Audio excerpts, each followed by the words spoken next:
வாரம் ஒரு அதிகாரம். இந்த வார அதிகாரம் நடுவு நிலைமை. வழங்குபவர் ராமமூர்த்தி. தகுதி என ஒன்று நன்றே பகுதியால் பார்ப்பட்டு ஒழுகப் பெறின். அந்தந்த பகுதிதோறும் முறையோடு பொருந்தி ஒழுகப் பெற்றால் நடுவு நிலைமை என்று கூறப்படும் அறம் நன்மையாகும். செப்பம் உடையவன் ஆக்கம் சிதைவின்றி எச்சத்திற்கு ஏமாப்பு உடைத்து. நடுவு நிலைமை உடையவனின் செல்வ வளம் அழிவில்லாமல் அவனுடைய வழியில் உள்ளோர்க்கும் உறுதியான நன்மை தருவதாகும். நன்றே தரினும் நடுவு இகழ்ந்து ஆம் ஆக்கத்தை அன்றே ஒழிய விடல்.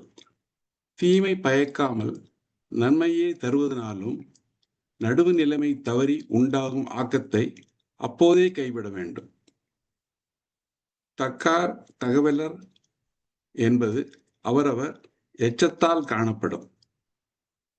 நடுவு நிலைமை உடையவர் நடுவு நிலைமை இல்லாதவர் என்பது அவரவருக்கு பின் எஞ்சி நிற்கும் புகழாலும் பழியாலும் காணப்படும். கேடும் பெருக்கமும் இல்லல்ல நெஞ்சத்து கோடாமை சான்றோர்க்கு அணி. கேடும் ஆக்கமும் வாழ்வில் இல்லாதவை அல்ல. ஆகையால் நெஞ்சில் நடுவு நிலைமை தவறாமல் இருத்தலே சான்றோர்க்கு அழகாகும். கேடுவல்யான் என்பது அரிகதன் நெஞ்சம் நடுவரி இல்ல செயின். தன் நெஞ்சம் நடுவு நிலைமை நீங்கி தவறு செய்ய நினைக்குமாயின் தான் கெடப்போகிறேன் என்று ஒருவன் அறிய வேண்டும்.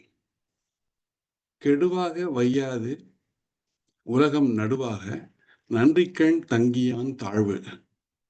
நடுவு நிலையாக நின்று அறநெறியில் நிலைத்து வாழ்கின்றவன் அடைந்த வறுமை நிலையை கேடு என்று கொள்ளாது உலகம்.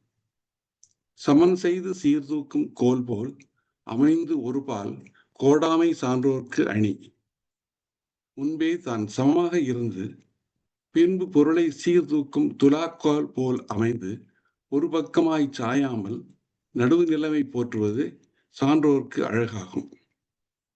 சொற்கோட்டம் இல்லது செப்பம் ஒரு தலையா உள்கோட்டம் இன்மை பெறின்.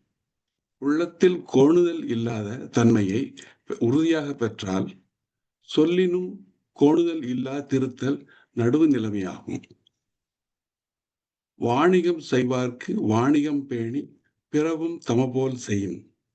பிறர் பொருளையும் தம் பொருள் போல் போற்றி செய்தால் அதுவே வாணிகம் செய்வோர்க்கு உரிய நல்ல வாணிக முறையாகும்.